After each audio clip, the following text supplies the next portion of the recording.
Hello and welcome. If you have been struck with too many things to do, racing against the clock, the mind spinning, waking up in the wee hours of the morning, thinking about problems at work, you can't quite seem to see through the fog, anxiety and overwhelm just are taking over, then you have tuned in to the right inklings today, the weekly intuitive show connecting you to your intuitive guidance.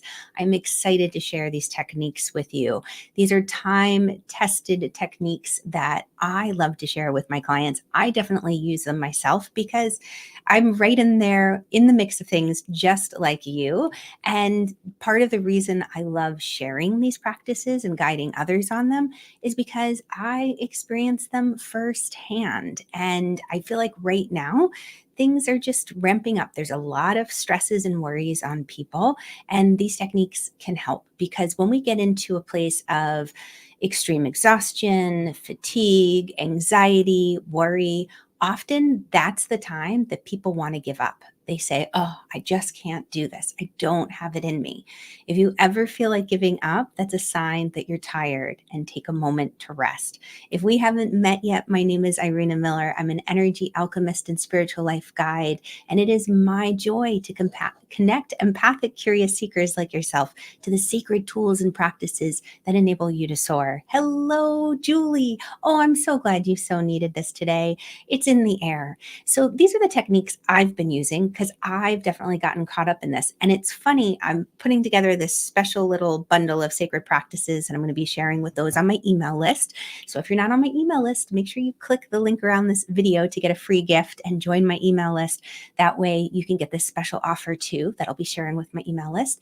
It's a bundle of 3 energy classes. And as I was reading through these 3 master classes, I was like, oh my gosh, I need to go back and take my own master classes. These sound really good.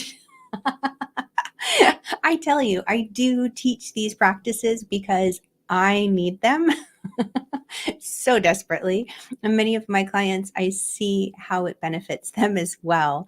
So let me share with you what I've been doing and pulling out from these sacred practices, because there's a lot of options.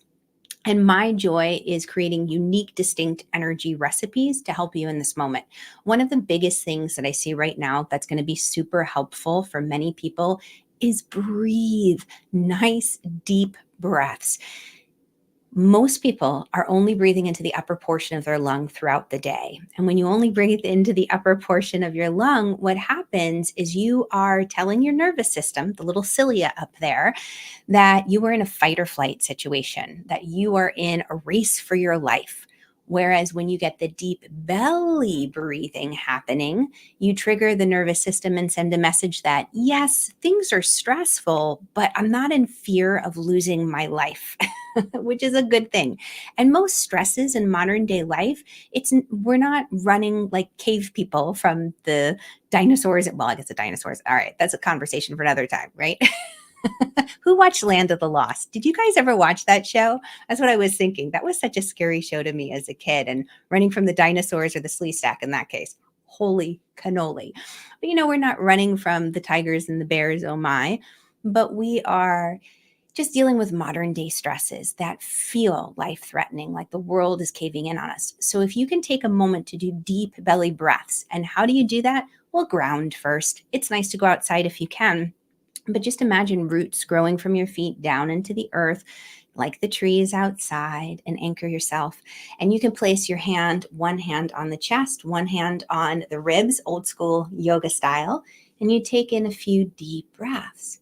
And then over time, move that hand from the chest down to the upper belly and take in a breath so that you feel the chest rise, the ribs expand, the belly expand. And then on the exhale, the chest relaxes, the ribs relax, and the belly gently draws in. It's called a 3-part complete breath. And that 3-part complete breath is a good way to ensure that you're getting air deep down into the bottom of your lungs. I love teaching breathing practices. And if this is something you want to know more about, then definitely drop a little heart emoji in the comments below. But the breath practices, pranayama, breathe deeply. That's the first thing that's going to help calm the mind. breathe and ground and breathe into the bottom of your lungs. It's also shown that when you take those nice deep breaths, especially if the exhalation is longer than the inhale, you will lower your blood pressure. And if you have a blood pressure cuff at home, I've done this with my dad before, it's fun.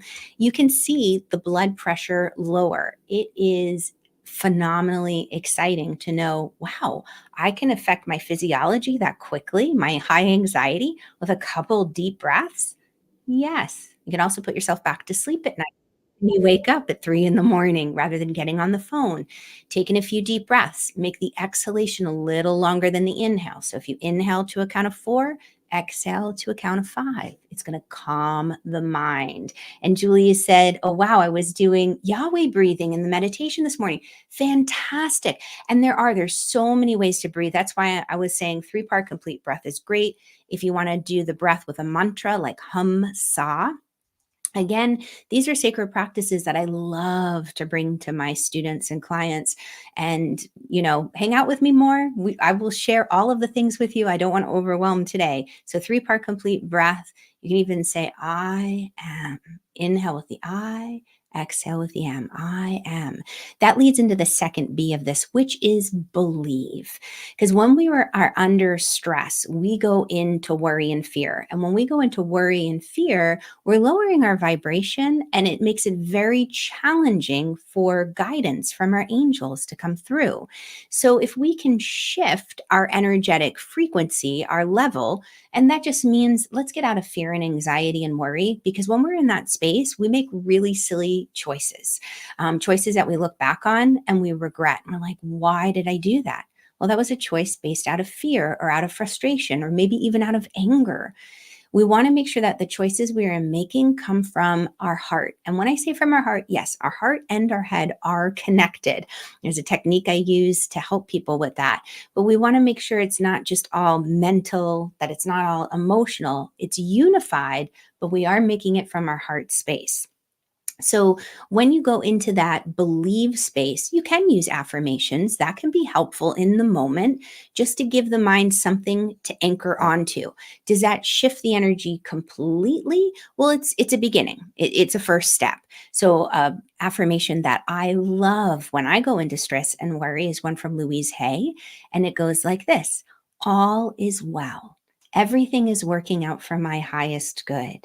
Whatever comes of this situation will be good. I am safe. And that is a very powerful mantra or affirmation. Mantras are slightly different, said in Sanskrit. But affirmations, what makes affirmations and even mantras, especially mantras, so powerful is that these are prayers, words, intentions that have been repeated many times over. So you have the benefit of all of those who have spoken these words before you or prayed these prayers before you. You're tuning into their energetic coattails and you're benefiting. If it's a Hail Mary, there are times that I'll do the Hail Mary. There are times that I will go to my mala beads, but it's to give the mind a focal point. And what starts to happen is when the mind has one thing to focus on, it gets out of the, oh, what if this happens? And what if that happens? And oh no, this is going to happen. And that's, get out of that bad neighborhood, as one of my teachers says.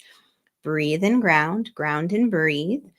Believe, anchor into something that helps you believe that, and really tune in. If it's not the truth, we have these systems in place for a good reason. If you're in a fight or flight moment, then by all means use that energy to get the heck out of Dodge. But if you're not, know that stress can make you stronger. Like we work out and we stress our muscles with weights to create strength. It's when we go into distress, when it's too heavy, when it's too much weight, that's when we start to bend and break and things aren't good. So in that case, if you're not in fear of your life and physical, mental, emotional safety and well-being and spiritual, then go into that believing space. What connects you to your faith? What helps you stay anchored into hope? Maybe it's an affirmation, maybe it's a symbol, maybe it's a prayer, maybe it's a mantra. And then finally, be. This I really, really like. When in my early yoga days, we first started speaking about Om. And Om, many times you'll see it written OM, but it's really AUM. and a silence. So it's ah, ooh, and the silence that follows. It's like the alpha to the omega. So you're using the whole palate, the whole roof of your mouth, the ah at the back of the palate, the at the middle, and the at the lips. It represents the cycle of life, birth, life, death, and then back in to the ether. And then back we come again and recycle. So when you sing Om, and that could even be what you used to believe, that sound that unifies and connects us all, connecting through that Schumann resonance, there's something magical in the silence afterwards. And I'm going to tell you a quick story to explain what I mean. So, one of the big yoga workshops that I helped assist many a moon ago, back in my days when I would travel all around the country and sit at the feet of my teacher, we had this one group, and it was about 300 people. And we were in this beautiful, large gymnasium, and it was just spring. One of those spring days, where the weather's warm, the sun is shining, oh, the flowers are in bloom, and you're like, I just want to be outside playing. And we were practicing, and we came to the point where we were getting ready to sit for Shavasana. And my teacher said, let's all sing Om together. And we had a beautiful musician there with us, and he had his harmonium. And my teacher turned to him and said, Katie, can you please help us find a note to all tune into? And actually, let me back up a little bit, because what happened was we heard a lawnmower going out in the distance because it was spring. And KD said, yes, I'm going to tune into that lawnmower. And so it's like the key of F. So he had us all start singing Om in the same key as the lawnmower, which sounds so silly. Like, I'm going to connect with an inanimate object. I'm going to sing the same sound as a lawnmower. You have 300 voices together coming, and the windows are open in the gym, and we're all singing Om, and we're matching the lawnmower. And as we come to the silence at the end, you could still hear the Om. And I've got goosebumps. Can you see my goosebumps right now thinking of it? But what we heard, that silence that was carried afterwards, was the lawnmower carrying the silence of the sound on, that impression, that echo, that imprint. Powerful. When you have a unified experience like that, that's that moment where you hear like astronauts say, I looked back at Earth and it was this tiny little blue speck in this vast universe. Like what we're going through is so tiny compared to the vastness of the universe. Not lacking importance, not lacking the emotional craziness that we're going through, is very much validated. But at the same time, knowing that we are in this together, that there is support, that you have friends in high places, you're not all alone. So I invite you, if you have been feeling overwhelmed, anxious, worried, all the things are getting to you. Because gosh, the logistics of living at times, many times, it is hard. It is really, really hard. And it's easy to go into worry. I do it. I do it too. That's why I use these practices. Breathe, deep belly breaths.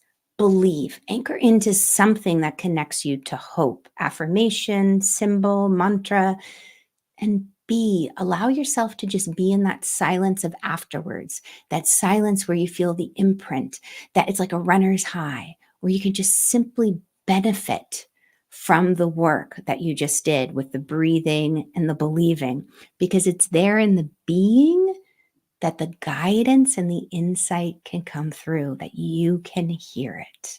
So I'm so excited to see and hear what you are creating. Please definitely continue the conversation with me. Click on the link around this video. If this has been helpful to you, do share it with a friend. If you're watching on a platform where you can like and subscribe, I so appreciate it. It helps get this message out there, and it's a great favor to me, so I can keep doing this work and bringing more of these practices to you. So much, much love. Oh, you're so welcome, Julie. And you said, so cool. You love the sound vibrations of our world. Yes. Like, just think about like the bees that start to buzz. Like, if you're outside on that warm spring day and you just hear that buzz of the bees all of a sudden going from flower to flower. Oh, so amazing. All right. Take it easy, and I will catch you all on the flip side. Bye, guys.